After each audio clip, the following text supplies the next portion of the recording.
It's pretty safe to say that the UFC 321 pay-per-view main card is one of the best cards of the entire year. And to be fair, you could pretty much say that for UFC 320, 321, 322, and 323. These final four pay-per-views of 2025 and of potentially the UFC's entire history are absolute back-to-back-to-back-to-back bangers. But for this card specifically, the two title fights, Tom Aspinall versus Cyril Gane for the heavyweight title, Virna Jandiroba versus Mackenzie Dern for the vacant strawweight title, and the rest of the main card is loaded as well. We've got a massive fight in the bantamweight division between Umar Nurmagomedov and Mario Bautista, a number one contendership bout for the heavyweight title fight winner between Aleksandar Volkov and Jailton Almeida, and kicking off the main card is Aleksandar Rakic and the undefeated Azamat Murzakanov. And I've already talked about the two title fights, so now it's time to get into the rest, and we start with the big-time featured bantamweight clash between the number 2 ranked Umar Nurmagomedov and the number 8 ranked Mario Bautista.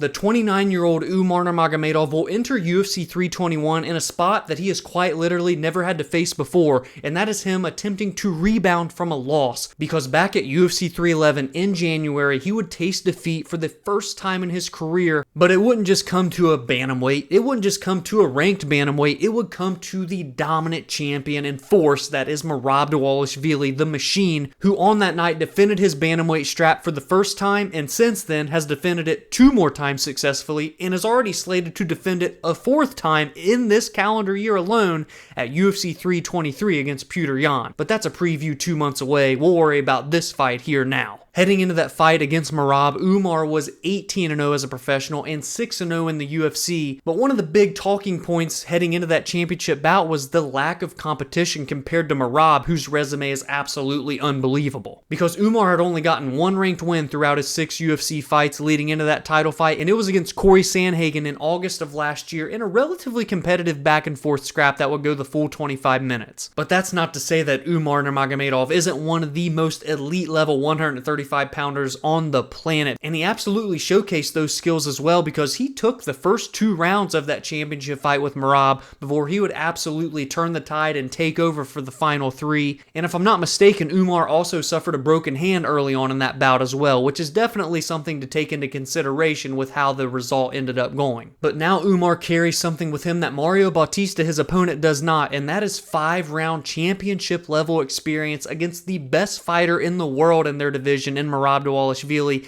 And at still just 29 years old, he is right now getting ready to enter those prime years. And while it's already extremely clear how elite Umar is, you would have to think that his ceiling hasn't even been scraped yet, as he has a lot of room to continue to grow. And this is a huge get-right opportunity for Umar against one of the most underrated and underappreciated ranked fighters, not only in the bantamweight division, but in the entire Ultimate Fighting Championship, Mario Bautista, who will enter this fight riding an 8-fight win streak and is ranked number 8 in the world. March 6, 2021, UFC 259. Why is that date and fight card important to note? That is the last time that Mario Bautista has lost in his career, and he hasn't looked back since, racking up win after win after win after win after win after win after win after win. 8 straight victories in a row, and the last 4 being extremely impressive over Damon Blackshear, over Ricky Simone, over Jose Aldo, and over Patchy Mix at UFC 316 in June,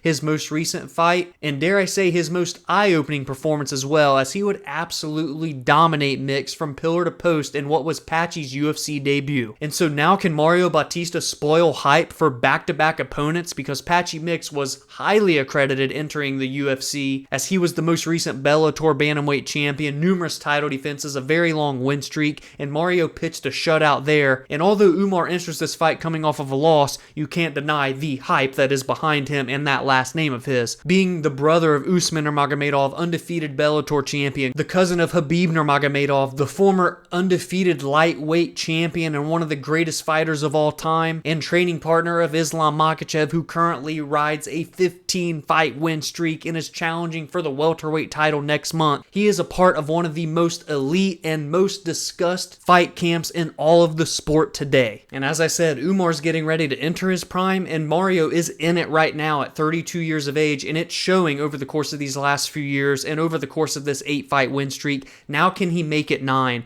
Can he get the biggest victory of his career? Can he come in as the underdog, splash into the top 5 with the upset win? And I'm going to be honest with you, the winner of this fight is getting a championship fight in their next bout, whether that be Umar or whether that be Mario. That's just the simple fact of the matter, especially if Murzakanov keeps running through this entire damn division like it's nothing. It's possible to this fight contender, me and Mario. Could this fight be the contenders fight? Yes. Go out there and put on a show on Saturday that makes people go, damn, one of these guys should be fighting for the title next. Okay, we're gonna do it. Deal. So there was a lot riding on this bantamweight featured bout. For Umar, a chance to get right off of the Murzakanov loss at UFC 311 and earn a potential rematch with Murab if he beats Petr Yan in December. And for Mario Bautista, this is his opportunity to truly solidify himself as that guy, as a legitimate threat to anyone in this 135-pound division, to get the respect that he deserves, finally shined on his name, and enter the title discussion for the first time in his career and solidify himself as the #1 contender, because not only would he be a fresh matchup for Murab,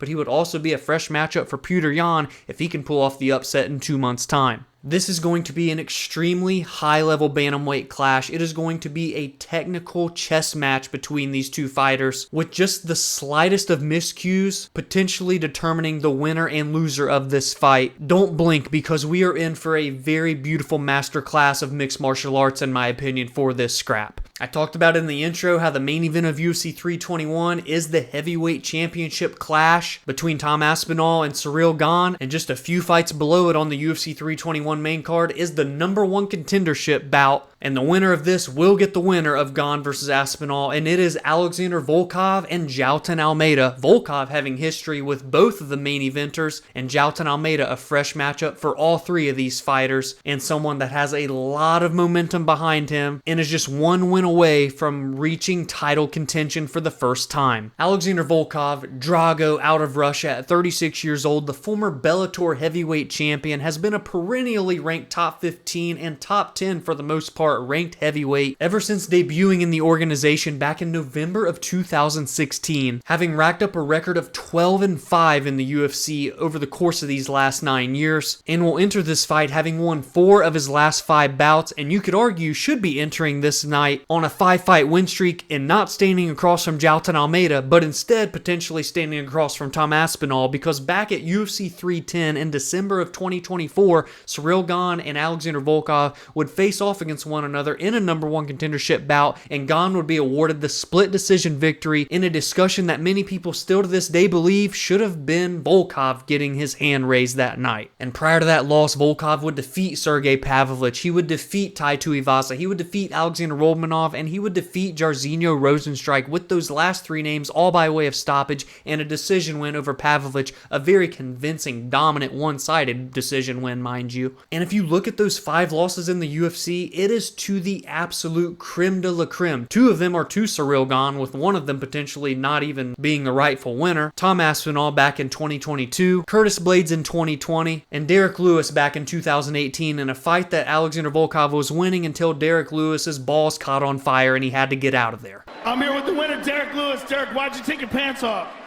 My balls was hot.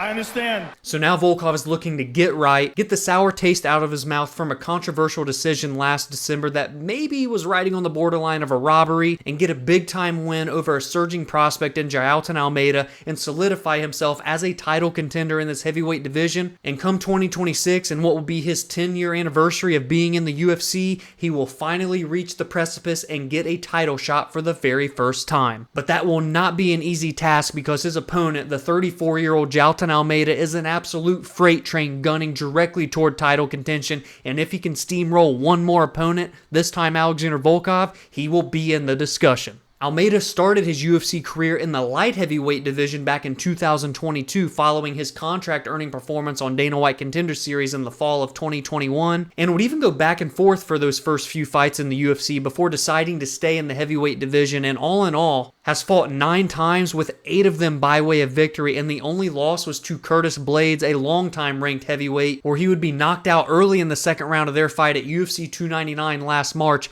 after Jailton Almeida had one of the most dominant opening opening rounds in UFC history. And I say that because Jailton Almeida would land 9 out of 13 takedowns and rack up 4 minutes and 39 seconds of control time against one of the most accredited wrestlers in the UFC heavyweight division's history in Blades. It was looking like it was going to be a one-sided affair for 15 minutes or less until Curtis Blades would stuff a takedown early in round 2, land the elbows that would knock out Almeida. But Almeida would quickly bounce back from that loss to Blades in June of last year, just a couple of months after the loss, and starch Aleksandar Romanov with a first-round submission. And then at UFC 311 in January of this year, he would run through Sergey Spivak and get a first-round TKO. Not to mention, he also has heavyweight wins over Shamil Abdurrahimov, Jairzinho Rozenstruik, and Derek Lewis. He is absolutely right in the title discussion, and if he beats Volkov, he is the #1 contender, regardless of who the champion is going to be in the aftermath of UFC 321. And the question is simple: will Alexander Volkov be able to keep this fight standing and utilize his long-rangey striking to pick apart Almeida, potentially even get a knockout finish? Or will Almeida look to bulldoze Volkov, lift him up, slam him down, and look for a submission or ground and pound TKO victory,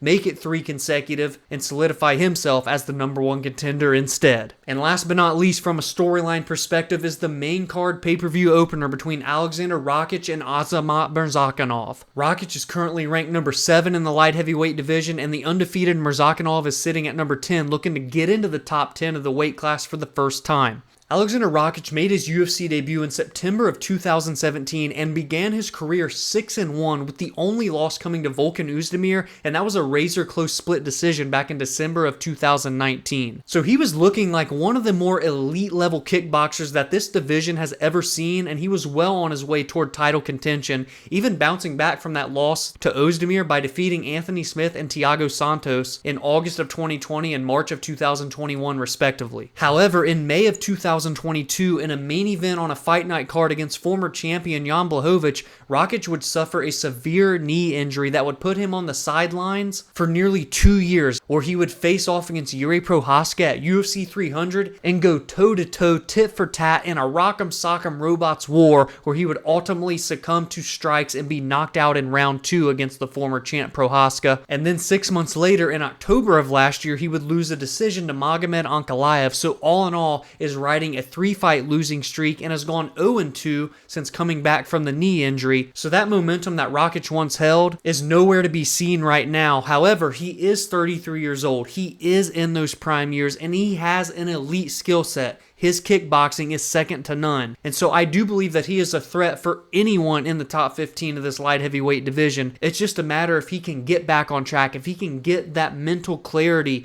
to put the performance together, to reintroduce himself to the MMA community and solidify that he truly does belong in the elite discussions of this division, because his opponent Azamat Murzakanov is looking to do the exact same thing, except he isn't riding a losing streak heading into this. This damn man has never tasted defeat a single time in his entire career. The 36-year-old professional out of Russia, Azamat Murzakanov, is a perfect 15-0 and 5-0 in the UFC, with 4 of his 5 victories thus far coming by way of knockout, and he also has a knockout on the 2021 Dana White Contender Series season. And even with 4 of his 5 UFC wins coming by way of stoppage, he has very quietly rose up the ranks to capture the number 10 spot next to his name, with his most recent win coming back at UFC 316, where he would finish Brinson Roberto. But he also has wins over Alonzo Minifield and Dustin Jacoby, and now he's looking to really launch himself into the discussion of the elite in the light heavyweight division by defeating Aleksandar Rakic, another fellow highly touted kickboxing fighter.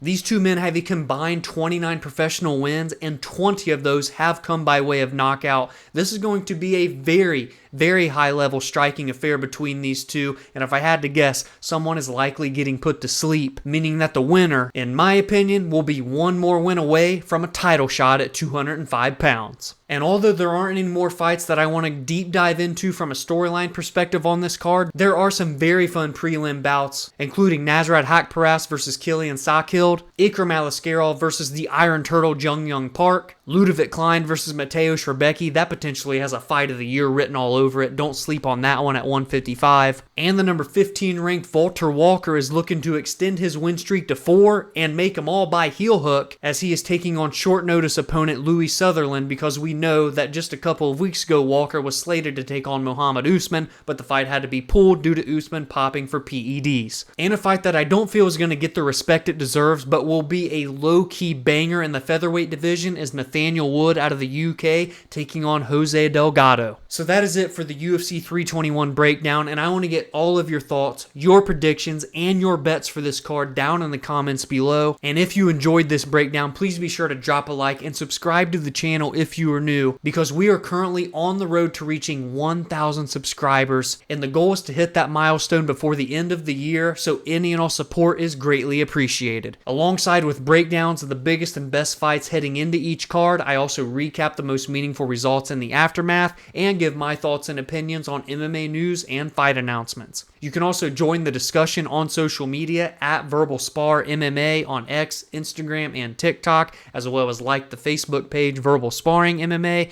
and you can follow on your favorite audio listening platforms such as Spotify and Apple, where every Monday and Friday podcast episodes release there. Have a great weekend, enjoy this massive fight card, and I will see you in the next video.